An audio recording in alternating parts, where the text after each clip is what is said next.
If you've noticed the 456 frame appearing on TikTok profiles and are curious about it, here's the scoop.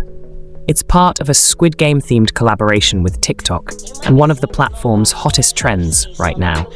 In this guide, I'll walk you through how to get this exclusive frame step by step. Not only does it give your profile a cool new look, but it's also a nod to the global Squid Game phenomenon, perfect for fans of the show and anyone keen on staying on top of TikTok trends. To get started, find someone who already has the 456 frame on their profile picture. You can search for their TikTok handle and tap on their profile picture.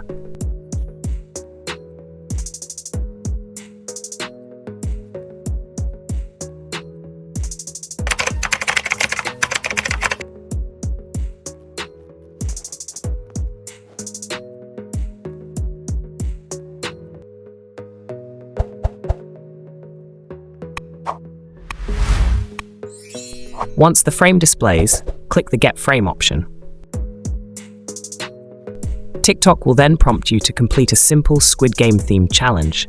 Follow the instructions provided, and once you've finished, head back to your profile to see the 456 frame displayed.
That's it. If you successfully add the frame, let me know in the comments. If you encounter any issues, feel free to ask your questions below. I'll be happy to help. Thanks for watching. Don't forget to drop a comment if you have questions or suggestions for future topics.